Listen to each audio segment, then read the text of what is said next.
Assalamualaikum warahmatullahi wabarakatuh.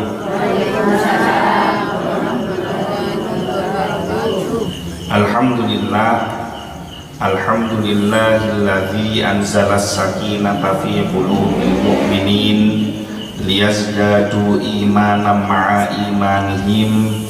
Asyhadu an la ilaha illallah wahdahu la syarikalah wa asyhadu anna Muhammadan abduhu wa rasuluh la nabiyya wa la rasula ba'dah. Allahumma sholli wa sallim ala sayyidina Muhammad al-fatih lima ughliqa wal khatimi lima sabaqa nasiril haqqi bil haqqi wal hadi ila siratikal mustaqim wa ala alihi haqqa qadrihi wa miqdarihil azim, amma ba'du. Alhamdulillah, pada malam hari ini kita kembali berjumpa di dalam majelis yang mulia, yang mudah-mudahan perjumpaan kita pada malam hari ini menjadi wasilah penyebab terkabulnya semua hajat dan keinginan kita, terhapusnya semua dosa-dosa kita, dan kita termasuk di dalam golongan umat yang mendapatkan syafaat dari Nabi Muhammad SAW. Pada malam hari ini kita kembali melanjutkan kajian surat Al-Baqarah ayat yang ke-65. A'udzu billahi minasyaitonir rajim. Bismillahirrahmanirrahim. Wa laqad 'alimtumul ladzina i'tadaw minkum fis sabti faqulna lahum kunu qiradatan khasiin. Wa laqad, dan sungguh, alimtumul ladzina i'tadaw, kalian benar-benar mengetahui orang-orang yang melampaui batas, minkum, di antara kalian, fis sabti, pada hari Sabtu, fakulna, maka kami berfirman, lahum, kepada mereka, kunu qiradatan khasiin, jadilah kalian kera yang hina. Seperti yang dibahas pada pembahasan tafsir sebelumnya, apabila di dalam Al-Quran ada ayat yang diawali dengan kalimat wa, itu bermakna waw atof, yang artinya memiliki hubungan dengan ayat-ayat yang sebelumnya. Pada ayat yang sebelumnya kita cukup panjang membahas tentang Bani Israel, maka pada malam hari ini kita masih tetap melanjutkan pembahasan tentang Bani Israel. Sekadima Bani Israel neka eterangaki sareng Allah bagaimana betapa banyak nikmat yang diberikan oleh Allah kepada mereka, tapi setiap kali kenikmatan diberikan kepada mereka, mereka balas dengan pelanggaran demi pelanggaran, sehingga mengakibatkan murkanya Allah kepada mereka. Maka kalimat wa yang kita bahas pada malam hari ini melanjutkan pembahasan apa yang dilakukan oleh bangsa Israel dari masa ke masa, di mana pada ayat-ayat sebelumnya menceritakan tentang bangsa Israel yang hidup pada zaman Nabi Musa.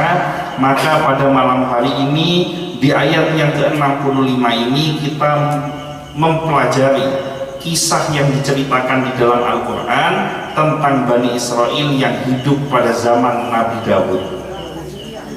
Walakot, kalimat lakot ini artinya benar-benar sungguh telah terjadi.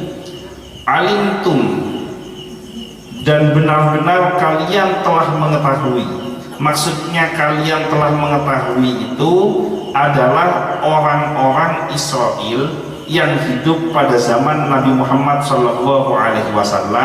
Sekadima orang Israel neka kapi oning peristiwa dahsyat yang terjadi pada hari Sabtu. Nah, dari kadima oninga, tahunnya itu dari cerita demi cerita. Jadi kisah yang terjadi pada waktu itu enggak zaman semakin mungkin enggak denggule bekto kejadian tahun sekitar kelema peristiwa PKI gule belum lahir. Tapi peristiwa PKI itu saya tahu karena dengar kisah ngeding cerita dari orang tua.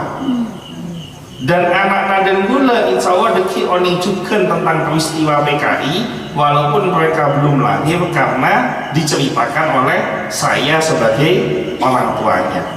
Atau peristiwa yang terjadi zaman semangken, peristiwa corona.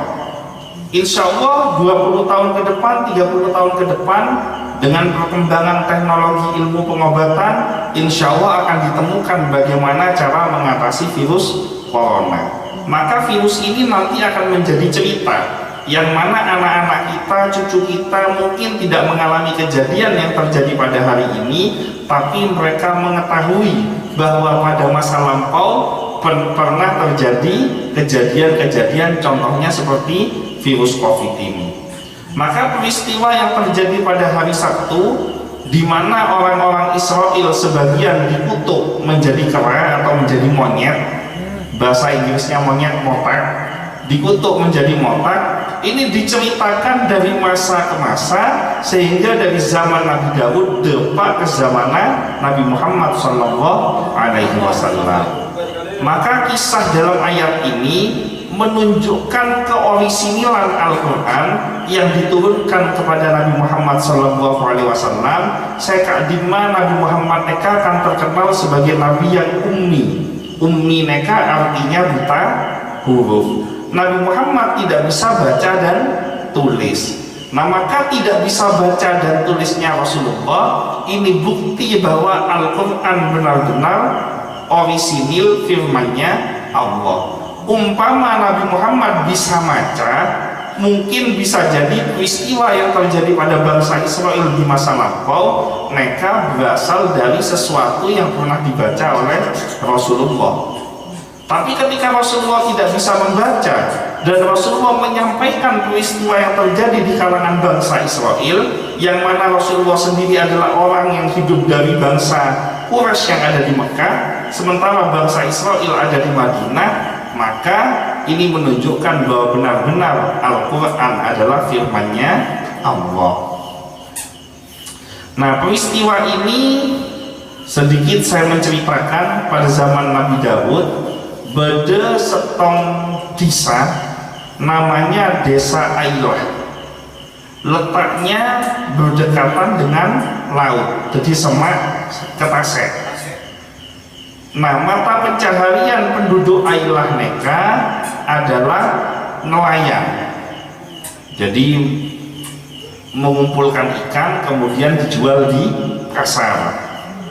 Nah, suatu saat bangsa Israel yang hidup pada zaman Nabi Daud yang tinggal di Desa Ailah neka minta kepada Nabi Daud untuk memohon kepada Allah supaya Allah menjadikan satu hari beda setengah sekadima, satu hari ini adalah hari yang dimuliakan, hari yang dikuduskan, hari yang disucikan, yang mana pada hari itu tidak boleh melakukan kegiatan apapun kecuali ibadah kepada Allah. Maka atas doa Nabi Daud kepada Allah turunlah perintah untuk beribadah pada hari Sabtu atau yang dikenal dengan hari Sabat. Jadi ketika masuk hari Sabtu neka bangsa Israel tak oleh alakoh, tidak boleh melakukan pekerjaan apapun kecuali hanya beribadah kepada Allah. Nah, ketika perintah neka turun, Allah mulai memberikan ujian. Apa ujiannya? Karena ketaatan mereka pasti ada ujiannya. Jangan mengatakan kita iman kepada Allah kemudian Allah tidak menguji kita. Orang kan banyak orang yang ngocak dan gula neka lambat tak tahu maca Al-Quran, semakin istiqomah maca Al-Quran ma otang jen banyak. Lambat tahu ning apa je, semakin apa je ma otang jen banyak. Neka salah ibadahnya, bukan ibadahnya yang salah, tetapi Allah memberikan ujian kepada orang tersebut ketika orang itu sudah mulai istiqomah kepada Allah. Nah, ini yang terjadi kepada bangsa Israel yang hidup pada zaman Nabi Daud. Mulai istiqomah ibadah di hari Sabat, hari Sabtu, Allah ngasih ujian. Apa ujiannya? Mulai dari hari Ahad sampai hari Jumat, mereka mangkat ke tengah tasek. Jadi bangsa Israel berangkat ke tengah laut dari hari Ahad sampai hari Jumat, tidak ada satupun ikan-ikan besar yang keluar dari pasir. Jadi saya munculnya kan cukok senikani, cukok seraja dengan sombong. Nah begitu Jumat malam mereka peleman ke congkokna masing-masing, bersiap-siap untuk ibadah, yang mana ibadahnya juga di samping laut. Maka masuk hari Sabtu, cukok-cukok serajone kan keluar kabeh. Jadi dari Ahad sampai Jumat sabun cukok, bejana hari Sabtu, hari ibadah, justru malah ikan ini keluar semua, yang mana mereka dilarang untuk melakukan aktivitas kecuali ibadah kepada Allah. Nah maka Al-Quran menggambarkan dengan kalimat walaqad alimtum, itu maksudnya kisah perjanjian bangsa Israel yang mohon untuk ibadah dan diturunkan hari Sabtu ini. Bangsa Israel benar-benar mengetahui dari waktu ke waktu, dari masa ke masa turun temurun, dan mereka mengetahui bagaimana pelanggaran orang Israel mengerjakan kesalahan tersebut.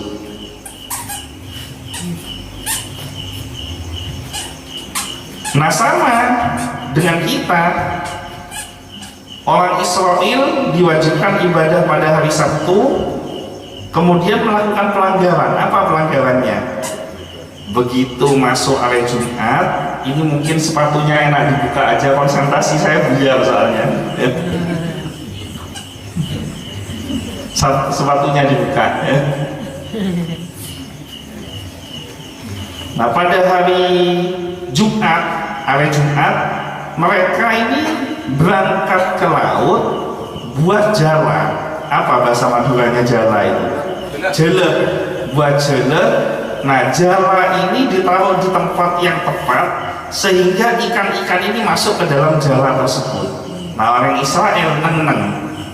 Begitu masuk hari Minggu, jele neka ekala, cukok-cukok seraja neka pun kening peke dengan jala ini tadi.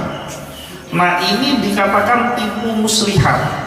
Tipu muslihat itu seolah-olah kelihatan baik padahal dia tidak baik. Jadi ketika ditegur, kenapa kamu kok menangkap ikan, kenapa kamu kok nggak beribadah, mereka bilang, kata siapa saya nggak ibadah. Ini buktinya hari Sabtu saya tetap ibadah, tetap ibadah. Mak ngelerek keping nggak bisa, habis apa nih kan? Nah dengan ibadah tersebut, dengan mereka curang, jadi mereka memasang jala padahal harusnya tidak boleh dilakukan, karena pada hari Sabtu harus benar-benar tidak boleh melakukan aktivitas apapun kecuali ibadah. Maka dengan menangkap ikan dengan cara kecurangan mereka, pada hari Minggu Allah mengutuk mereka menjadi monyet, menjadi motak, jadi kera. Nah di dalam kitab tafsir Ibnu Katsir diterangkan bahwa mereka tumbuh bulu-bulu di kulit mereka, kemudian muncul ekor di pantat mereka, dan akhirnya mereka selama 3 hari 3 malam tidak bisa berbicara, tidak bisa makan, dan tidak punya keturunan, dan 3 hari kemudian mereka mengalami kematian. Nah ini pembelajaran buat kita.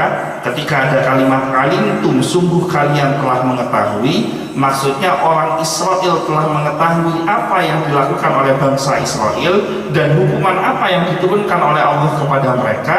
Maka sama dengan kita juga ada perintah untuk mengkuduskan sebuah hari, yaitu hari Jumat, khususnya orang laki di hari Jumat. Nah sementara sekarang banyak orang yang lalai dengan hari Jumat, padahal di dalam Al-Quran jelas bunyinya, ya ayyuhalladzina amanu, wahai orang-orang yang beriman, idza nudiya lis-sholati min yaumil jumu'ah, apabila telah dikumandangkan adzan untuk mengerjakan sholat pada hari Jumat, fas'au ila dzikrillah, maka bersegeralah untuk mengingat Allah. Jadi disuruh cepat-cepat, lekas-lekas mangkat ke masjid.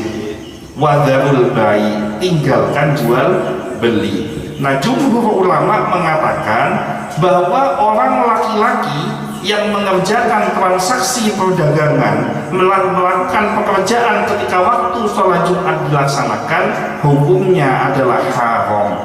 Dan setiap rizki yang didapatkan hasil bekerja ketika masuk waktunya sholat Jumat, maka rizkinya itu adalah rizki yang haram.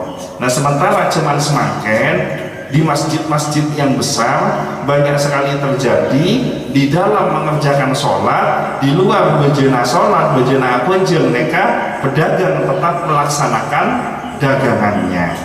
Ada yang di luar masjid waktu khutbah, begitu masuk mereka mengerjakan sholat Jumat, baru pedagang ini masuk mengerjakan sholat, padahal zuhur mereka kan 4 rakaat. Kenapa Jumat kok sholatnya cuma 2 rakaat? Karena 2 khutbah itu adalah pengganti 2 rakaat sholat zuhur. Jadi jangan nunggu khutbahnya selesai baru berangkat ke masjid, tapi yang betul belum khutbah sudah ada di masjid. Nah, harusnya kita belajar. Kalau orang Yahudi, orang Israel dihukum menjadi monyet gara-gara tidak memuliakan hari Sabtu, maka kita harusnya waspada, hati-hati, jangan sampai kita lalai dengan hari Jumat mengakibatkan turunnya murka Allah kepada kita. Dan kita dapat bonus luar biasa dibandingkan orang Israel. Kalau orang Israel mereka total 1 hari 1 malam tahunnya kok. Tapi umat Islam hanya khusus waktunya sholat Jumat. Umat Islam laki-laki mereka. Begitu selesai sholat Jumat, wa idza qudiyatis sholati fantasiru fil ardi. Kalau sudah mengerjakan sholat Jumat, bertebaranlah kamu di muka bumi untuk mencari rezeki. Jadi pun masuk bejana Jumat, adzan pertama, neka lekas preman mandi, lestarena mandi, lekas mangkat ke masjid, sehingga ketika adzan yang kedua pondopak masjid bisa ngedingagi khotbah. Napa boleh kadito nyaman khotbah ngerti bahasa Arab, saya maca khotbah sareng saya ngedingagi khotbah pada tak ngerti. Yang tak pakun oleh kenjeren tetap mendapatkan pahala 2 khotbah.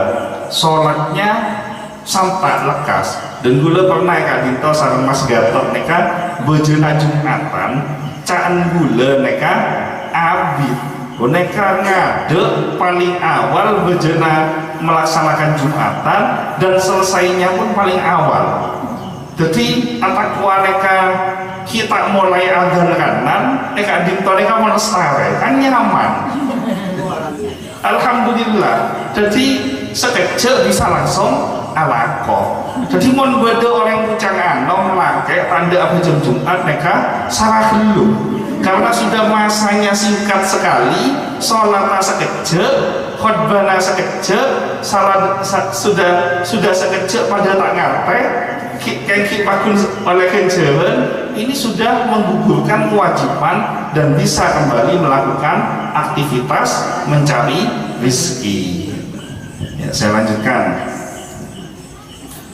Walaqad alimtumul ladzina atadaw, dan sungguh kalian benar-benar telah mengetahui alladzina atadaw, orang-orang yang melampaui batas. Apa makna melampaui batas? Melampaui batas neka gampangnya eka dito beda sendi saber. Beda sendi saber. Nah, biasanya saber neka ketibi napan di tetangga.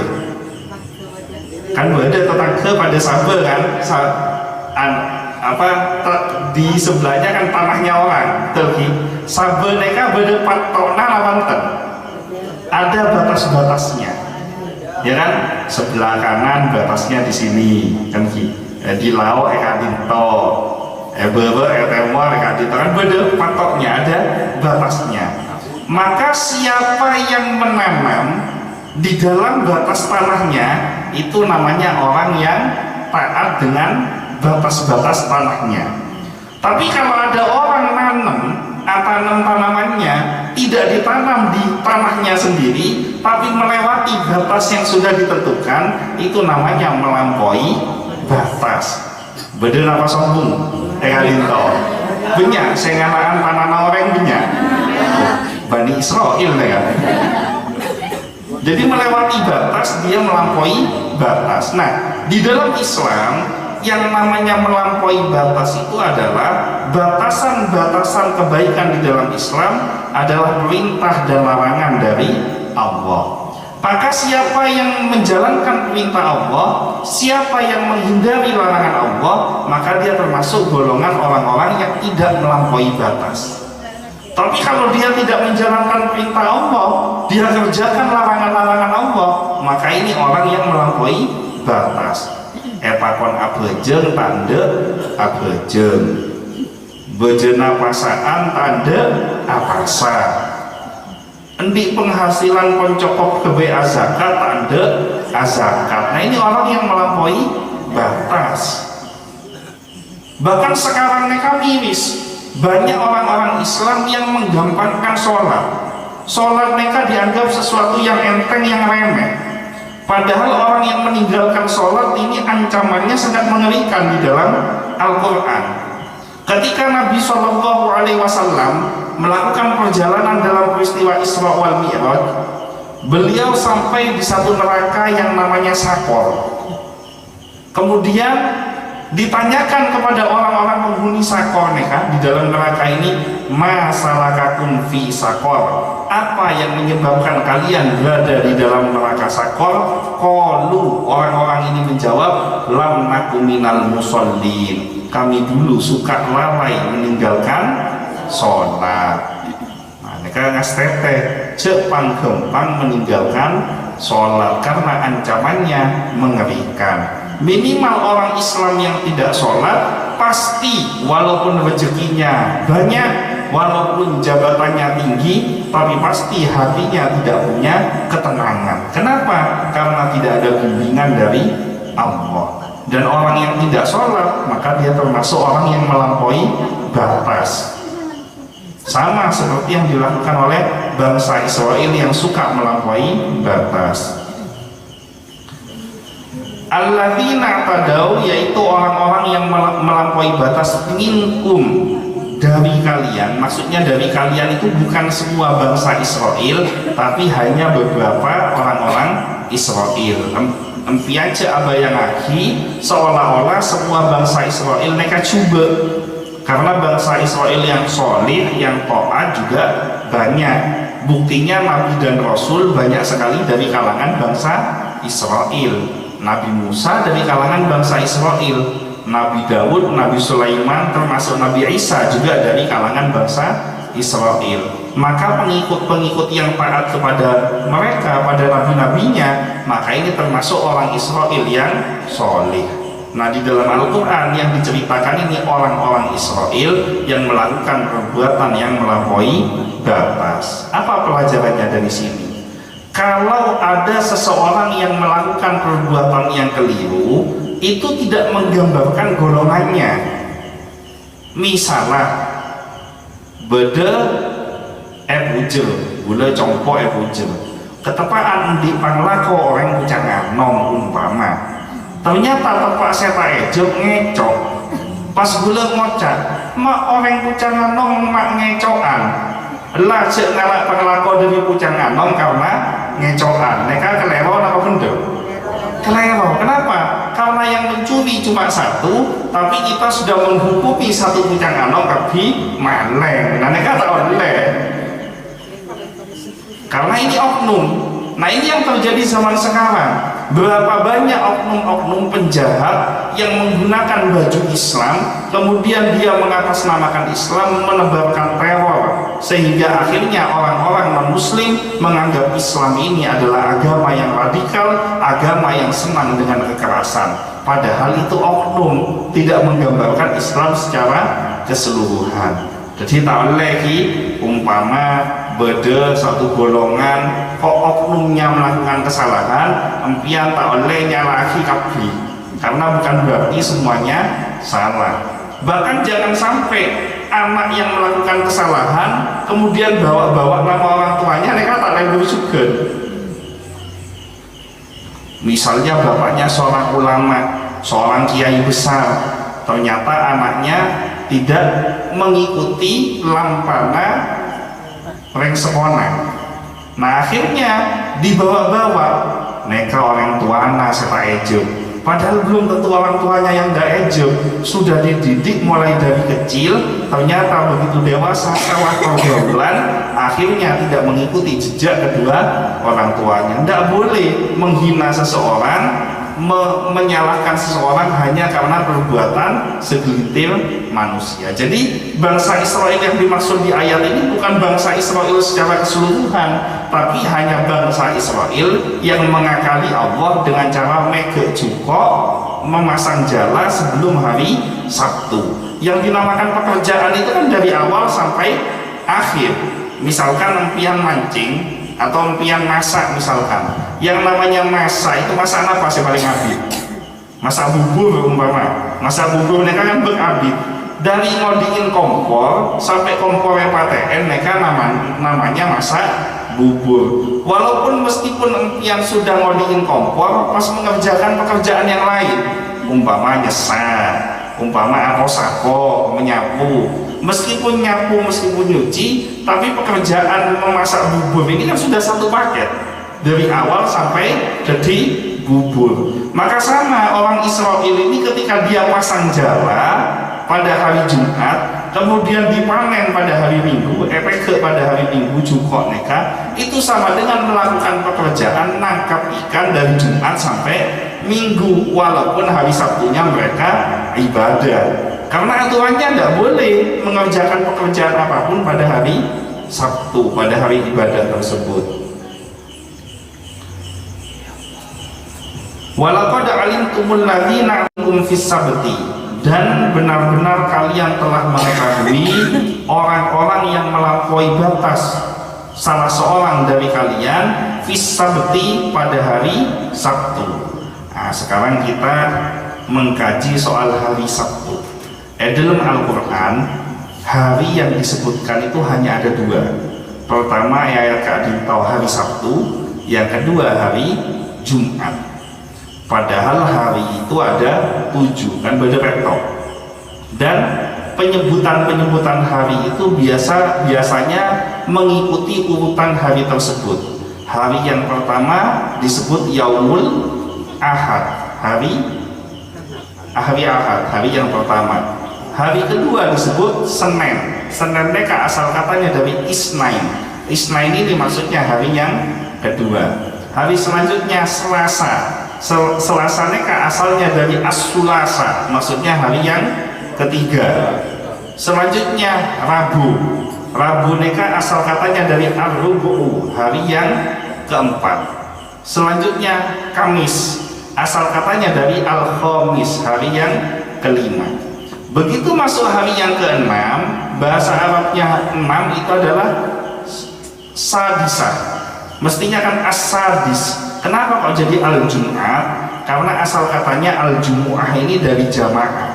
Jamaah itu maksudnya adalah orang-orang yang berkumpul. Karena umat Islam diwajibkan pada hari Jumat untuk berkumpul mengerjakan sholat Jumat. Nah hari Sabtu harusnya kan hari ke-7 as-Sabi'ah. Kenapa kok jadi as-Sabtu? Asal katanya dari sabta yasbutu, artinya hari tenang, hari berdiam diri. Nah apa yang dimaksud hari tenang? Ulama tafsir ini menafsirkan penyebab terjadinya hari tenang karena pertama, di mana bangsa Israel yang hidup pada zaman Nabi Dawud meminta kepada Allah melalui perantara Nabi Dawud, minta hari yang tidak mengerjakan pekerjaan apapun kecuali ibadah. Maka ditetapkan hari yang ke-7. Hari ke-7 ini disebut sebagai hari tenang. Yang namanya hari tenang mereka kan tidak boleh melakukan aktivitas yang biasa dilakukan. Misalkan bejana kampanye, masang spanduk di mana-mana, begitu masuk waktunya hari tenang tidak boleh kampanye, spanduk harus dicopot. Sama biasanya kita setiap hari kerja, maka pada hari yang dikatakan hari tenang itu kita tidak boleh melakukan pekerjaan apapun. Nah yang kedua, kenapa kok disebut hari tenang? Karena dalam Al-Quran terangake Allah melakukan penciptaan segala macam makhluk di muka bumi ini mereka fi sittati ayyamin selama 6 hari. Dan hari yang ketujuh Allah telah selesai melakukan segala macam penciptaan sehingga Allah berdiam diri, maka hari ketujuh disebut sebagai hari diam atau hari tenang. Maka hari Sabtu ini adalah hari ibadahnya bangsa Israel, sebagaimana hari Jumat adalah hari ibadahnya umat Islam. Maka ketika hari ini disebutkan dia punya keunggulan, keistimewaan yang berbeda dengan hari-hari yang lainnya, maka pada hari tersebut perbanyaklah ibadah lebih banyak daripada hari-hari yang lainnya. Karena hari Jumat itu termasuk Sayyidul Ayyam, tuannya hari. Apa amalan yang paling bagus dikerjakan pada hari Jumat? Pertama, banyak maca sholawat, itu amalan yang paling bagus di hari Jumat. Kedua, jek kelopain maca surat Al-Kahfi, boleh malam Jumatnya, boleh Jumat pagi setelah subuh, boleh Jumat ba'da sholat Jumat, yang penting jangan sampai masuk waktu maghrib pada hari Jumat, karena ketika maghrib itu sudah pindah ke hari Sabtu. Karena kalau penanggalan Islam adzan maghrib mereka pun aobe, harinya ini sudah berubah. Yang ketiga, hari Jumat ini perbanyak sedekah sesuai kemampuan masing-masing. Empian sedekah pesen tak napa, mon sedekah pesen mereka paling bagus lestarena apa jam sobu, bisa sedekah ke masjid, bisa sedekah ke tetangga, bisa sedekah ke siapapun, yang penting ba'da abajeng sobu. Nah yang kedua, sedekah yang bagus itu adalah sedekah makanan. Makanan cuma semakin mereka banyak, masjid-masjid orang sedekah nasi unduan. Nah ini karena termasuk salah satu ibadah yang sedekah yang afdol. Nah makanan-makanan seperti ini ketika diberikan kepada orang yang beribadah, pahalanya sangat besar. Umpama empian sedekah nase salam orang ahli ibadah, ketika makanan ini masuk ke dalam tubuh berubah menjadi darah, berubah menjadi tenaga, kemudian orang ini melakukan ibadah sholat, maka orang yang sedekah abri deuran nase mereka miloh pahalana abejeng. Umpama orang ini baca Al-Quran, saya sedekah juga miloh pahalana maca Al-Quran. Jadi latihan, mulai Jumat lakukan mereka latihan sedekah. Kelar sedekah setong buduan, ki sedekah setong. Kelar lemak, sedekah lemak. Insya Allah dengan kekuatan sodako mereka, awalnya empian sodako nasekoni, tapi mon istiqomah bid akan dilancarkan rezekinya oleh Allah, sehingga sedekahnya semakin lama semakin banyak. Gula tak pernah ngeding, beda orang saya istiqomah sedekah mereka jadi melarat, tak pernah ngeding. Tapi orang saya istiqomah sedekah biasanya oleh Allah falyasdad rezekinya ditambah oleh Allah. Minimal teka tak soki selamat. Orang yang sedekah mereka umpama tak soki minimal selamat. Nah orang selamat mereka orang yang mesti menang. Orang soki kalah ke orang selamat, orang penter kalah ke orang selamat, orang di jabatan kalah ke orang selamat. Menempian terowoni orang selamat bisa menang abus Semeru, beri bekto Semeru leduk, saya soki lober, saya penter mate, saya di jabatan ompes, saya selamat. Orang-orang yang beruntung saya selamat mereka, saya tak kending mereka saya selamat, maka saya menang orang yang saya selamat. Namun terus selamat pembenya sedekah, orang saya sedekah mereka insya Allah selamat. Ada juga bulan yang disebutkan di dalam Al-Quran, dari 12 bulan itu hanya ada satu bulan yang disebutkan di dalam Al-Quran, yaitu bulan Ramadan. Syahrul Ramadan alladzi unzila fihi al-Qur'an. Tidak ada bulan Muharram di dalam Al-Quran mereka sombong. Molotan di dalam Al-Quran, bulan molot disebut di dalam Al-Quran mereka sombong. Yang disebutkan di dalam Al-Quran hanya setong Ramadan. Artinya apa? Dari 12 bulan puncak ibadah yang paling baik itu adalah di bulan Ramadan. Maka ketika masuk Ramadan mereka pun pasaan ki, insya Allah sekitar 3 bulan boleh pun pasaan. Bulan April mereka insya Allah pun pasang. Maka perbanyak latihan ibadah, karena bulan Ramadan mereka semua kebaikan-kebaikan ibadah yang kita lakukan itu akan dilipat gandakan pahalanya oleh Allah.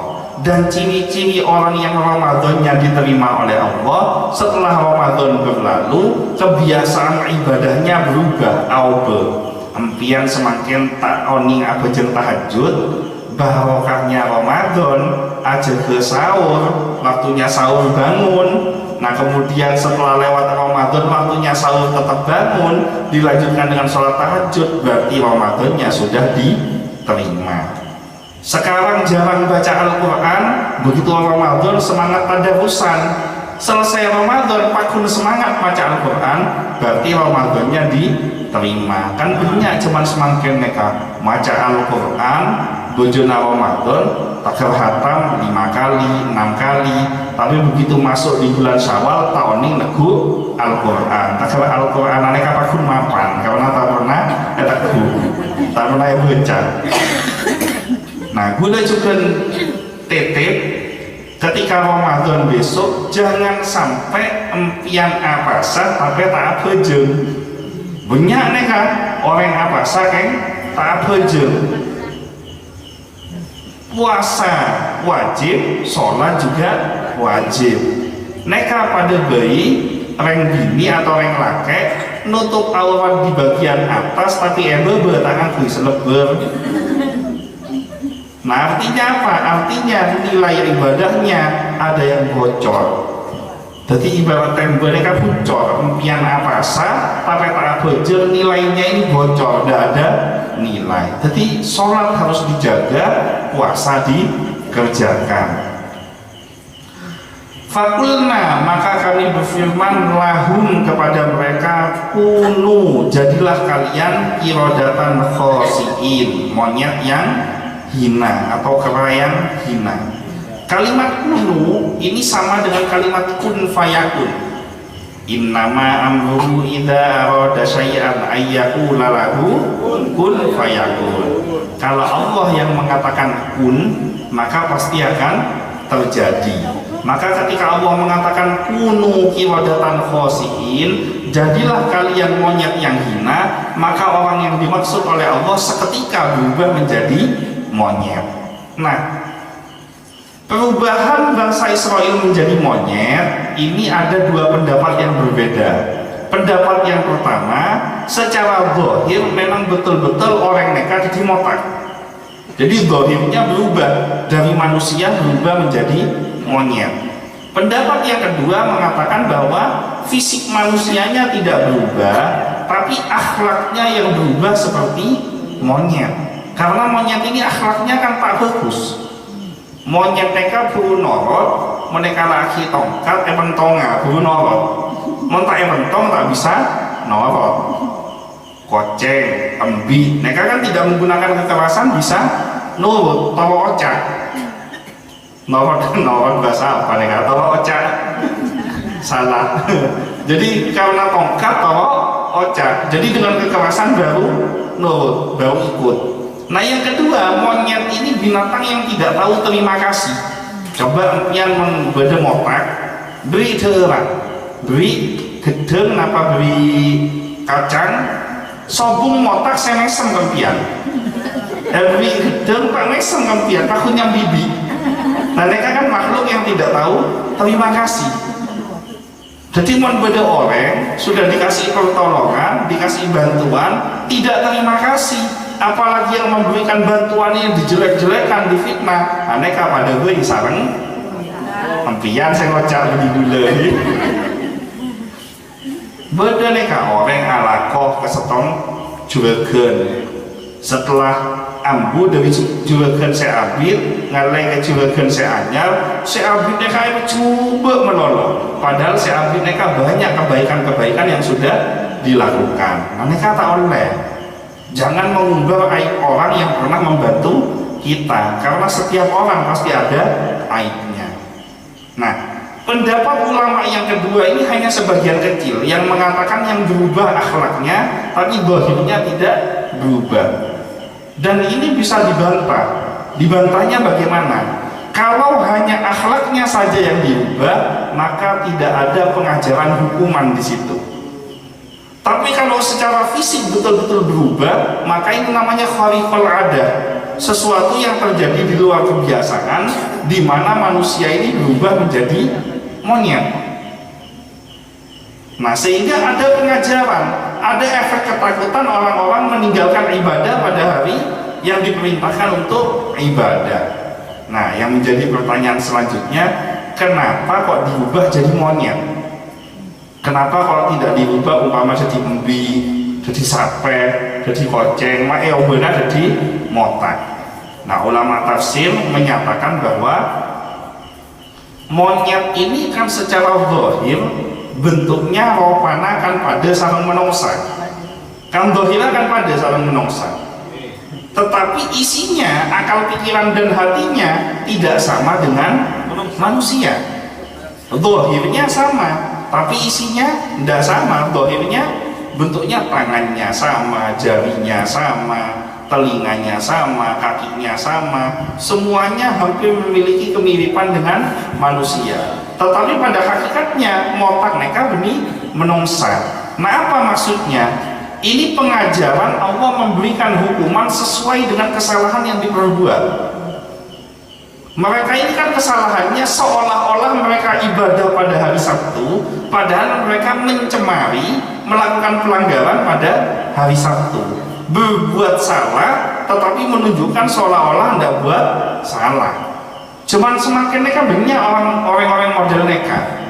Contoh seorang pejabat yang sudah melakukan korupsi sedemikian hebat, makan uang rakyat begitu banyak, efek pas ketemu ditangkap. Ketika ditangkap seolah-olah menjadi orang yang terzalimi. Statementnya mengatakan biarlah Allah nanti yang membalas. Kemudian dengan senyum-senyum dada-dada dengan bangganya, padahal dia sudah melakukan korupsi. Nah, ini model-model Bani Israel yang mereka juga neka. Nah, maka oleh Allah dihukum jadi monyet karena sesuai dengan perbuatan mereka.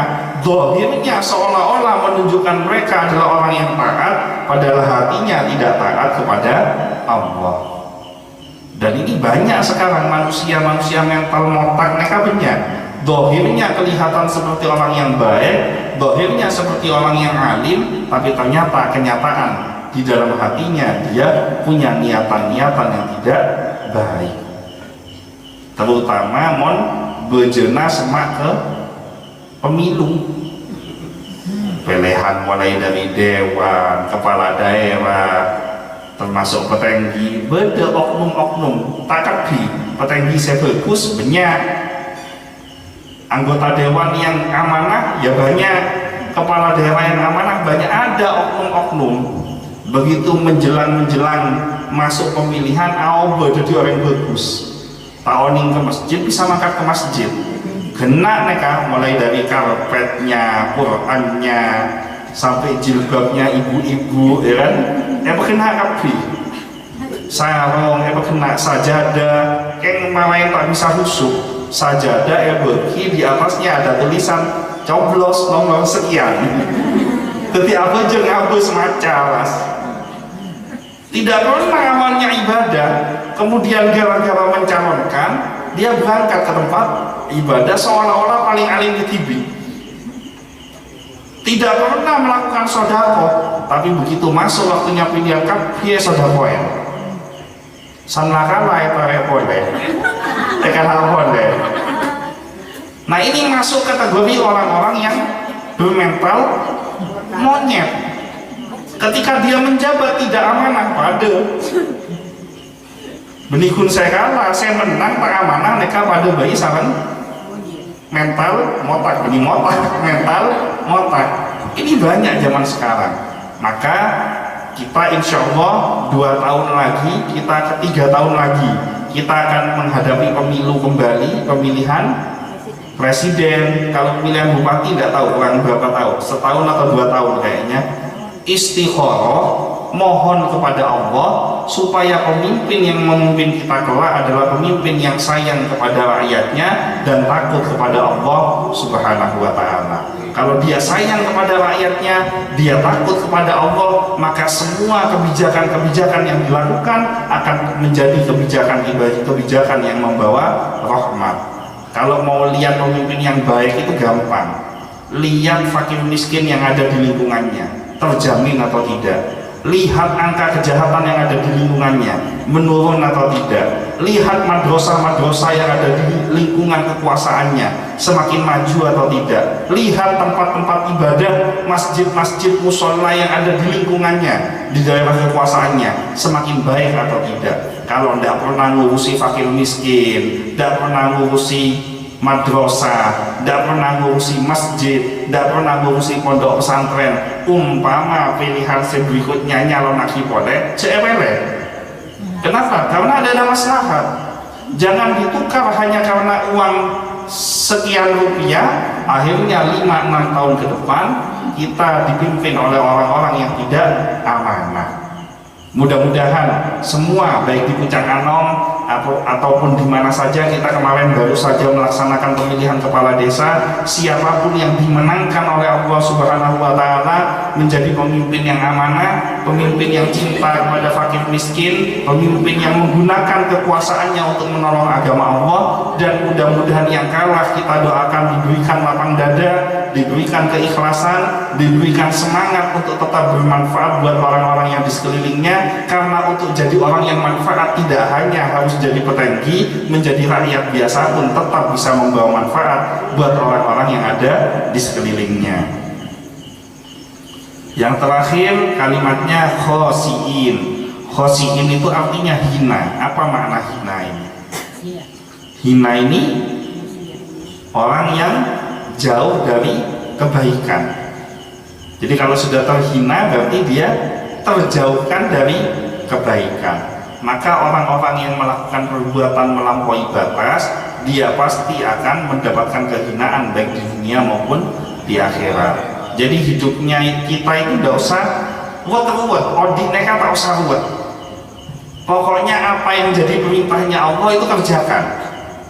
Empian ada geng, tak usah takut tak maju. Umpama ada geng guring umpama, beje naik guring pun.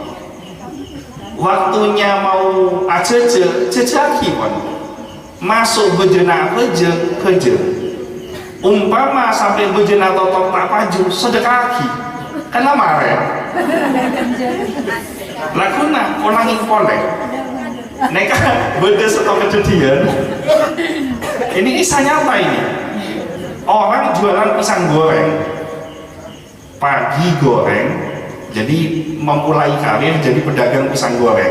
Pagi aku ring gedeng, lagi, tanian bungkona neka dijual. Sobung saya meneh, takir maghrib sobung saya meneh. Bejana maghrib mangkat ke masjid sedekah. Lakuna aku ring boleh, tak maju boleh. Akhirnya nyare lagi saya lain sedekah oleh seminggu ke Ruspas. Apa? Karena orang oning mon neka ada gedeng guring. Barokahnya sodako, orang tahu kalau dia jualan pisang goreng dan tahu kalau pisang gorengnya enak, akhirnya jadi sukses. Ada beda kancana gula, ada geng tapai. Neka kisahnya apa?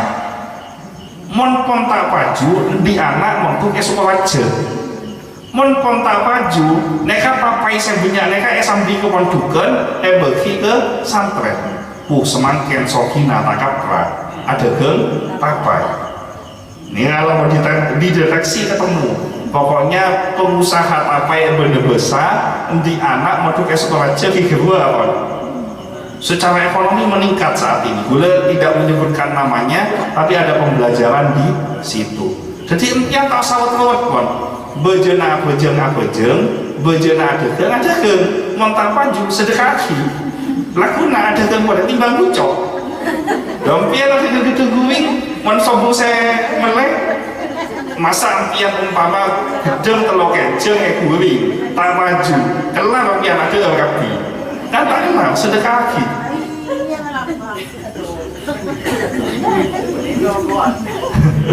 Ada kemebuan tak maju ketimbang bucok sedekah lagi. Insya Allah mereka berkahnya akan meningkat. Mon gula kan menang, gula kan ada kelampi, mon kelampi kan sabun bucok. Nah, mon ketinggalan model kita maju juga. Namun mon tak maju, pada sedekah lagi. Insya Allah dengan mensedekahkan ini, rezeki akan kembali kepada kita, akan bertambah dan bertambah. Insya Allah apa yang diucapkan oleh Allah tidak akan pernah salah. Kalau kita mau sedekah, Allah akan berikan balasan-balasan yang baik kepada kita. Kadang-kadang tidak laku itu bukan karena Allah tidak cinta kepada kita, justru karena tapajune kan Allah cinta supaya impian sedekah. Dengan barokahnya tapajun biar jadi sedekah. Nah dengan sedekah itu rezekinya akan kembali datang. Mungkin itu saja yang bisa disampaikan. Mudah-mudahan kita semuanya terhindar dari sifat-sifatnya bangsa Israel yang suka melampaui batas. Kita menjadi umat yang taat, yang mengikuti perintah, menjalankan perintah Allah, menjauhi larangan-larangan Allah, dan kita senang mengikuti sunnah-sunnah yang dicontohkan oleh Nabi Muhammad SAW. Selanjutnya kita bersama-sama membaca sholawat kepada Nabi Muhammad SAW. Yakinlah bahwa setiap bacaan sholawat yang kita kumandangkan akan menjadi penyebab hadirnya Nabi Muhammad SAW di tengah-tengah kita, dan dengan barokah hadirnya Nabi Muhammad, semua hajat dan keinginan kita dikabulkan oleh Allah Subhanahu wa Ta'ala. Shallu ala Nabi Muhammad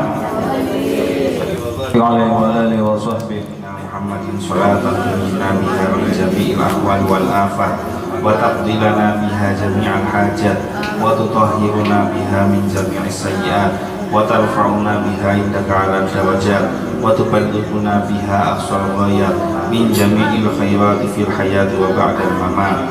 Ya Allah, ya Tuhan kami, terima kasih atas segala nikmat iman dan Islam yang telah Kau anugerahkan kepada kami. Berikanlah kepada kami kesehatan yang sempurna. Apabila ada yang hadir di antara kami yang diuji dengan sakit, baik dirinya maupun keluarganya, sembuhkanlah penyakit kami, ya Allah. Jadikanlah setiap sakit yang kami derita menjadi penyebab terhapusnya semua dosa-dosa dan terangkatnya derajat kami. Berikanlah kepada kami rezeki yang barokah, rezeki yang bisa memberikan kebaikan dan keselamatan baik di dunia maupun di akhirat. Berikanlah kepada kami rezeki yang barokah dan melimpah, sehingga dengan rezeki tersebut kami jauh dari rezeki yang haram, kami selamat dari riba, kami bisa melunasi semua hutang-hutang kami. Ya Allah, berikanlah kepada kami ilmu yang manfaat, sehingga dengan ilmu ini kami bisa berguna dengan orang-orang di sekeliling kami. Ya Allah, berikanlah kepada kami istiqomah di dalam ibadah, sehingga dengan keistiqomahan ini kami bisa selamat baik di dunia maupun di akhirat. Ya Allah, sesungguhnya kami sadar bahwa waktu demi waktu yang kami lalui pada hakikatnya mendekatkan diri kami kepada jadwal kematian kami masing-masing. Jikalau seandainya telah tiba waktu kematian kami, maka wafatkanlah kami dalam keadaan yang terbaik, di dalam kondisi yang terbaik, di dalam waktu yang terbaik, dalam keadaan sedang sholat, dalam keadaan sedang membaca Al-Quran, dalam keadaan sedang taat kepadamu, dalam keadaan jauh dari maksiat. Ya Allah, ampunilah segala dosa-dosa yang pernah kami lakukan, baik yang disengaja maupun yang tidak disengaja, dosa besar maupun dosa kecil. Ya Allah, jikalau seandainya ada di antara kami pada malam hari ini pernah melakukan dosa-dosa besar, pernah musyrik, pernah berzina, pernah durhaka kepada orang tua, pernah minum minuman keras, pernah zalim kepada orang lain, maka melalui majelismu yang sangat mulia ini, bersihkanlah dosa-dosa kami, ya Allah. Ampunilah dosa-dosa kami, ya Allah. Jadikanlah semua yang keluar dari majelis ini bersih dari dosa. Ya Allah, ampunilah kesalahan kedua orang tua kami. Jikalau seandainya orang tua kami masih hidup, panjangkanlah umurnya, sehatkan badannya, bahagiakan hatinya, wafatkan dalam keadaan husnul khatimah. Jikalau orang tua kami sudah wafat, ampunilah dosa-dosanya, terimalah semua amal kebaikannya, masukkanlah ke dalam surgamu, ya Allah. Jikalau seandainya orang tua kami saat ini di alam kubur ada yang mengalami siksa kubur, melalui majelismu yang mulia ini angkatlah siksa kubur orang tua kami ya Allah, masukkanlah orang tua kami ke dalam surgamu ya Allah, kumpulkanlah bersama Nabi Muhammad SAW, kumpulkanlah kami semua dengan kedua orang tua kami di surgamu ya Allah, sebagaimana kau telah kumpulkan kami saat ini di dunia ini ya Allah. Ya Allah, berikanlah kepada kami keluarga yang sakinah mawaddah warahmah, anugerahkan kepada kami pasangan-pasangan yang taat kepadamu ya Allah. Jikalau seandainya ada di antara kami memiliki pasangan yang durhaka kepadamu, malas mengerjakan sholat, tidak mau ibadah kepadamu, jauh darimu, maka melalui majelismu yang mulia ini ya Allah, berikanlah hidayah kepada mereka ya Allah,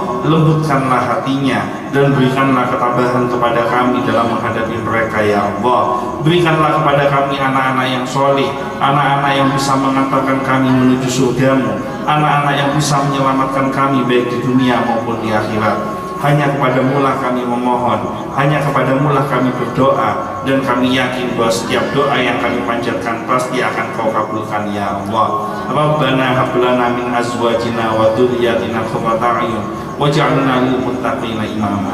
Rabbi ij'alni muqimas sholati wa min dzurriyyati rabbana wa taqabbal du'a. Allahumma jammilna bil afiyati was salamah wa haqiqna bit taqwa wal istiqamah wa a'idna min mujibatin nadamah innaka sami'ud du'a. Rabbi fanfa'na bi barakatihim wahdina al husna bi hurmatihim wa amitna fi tariqatihim wa mu'afati minal fitani.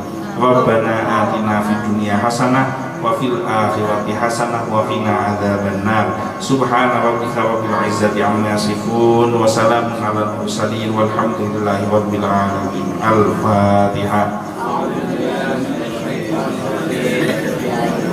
Alhamdulillahi rabbil alamin. Suratul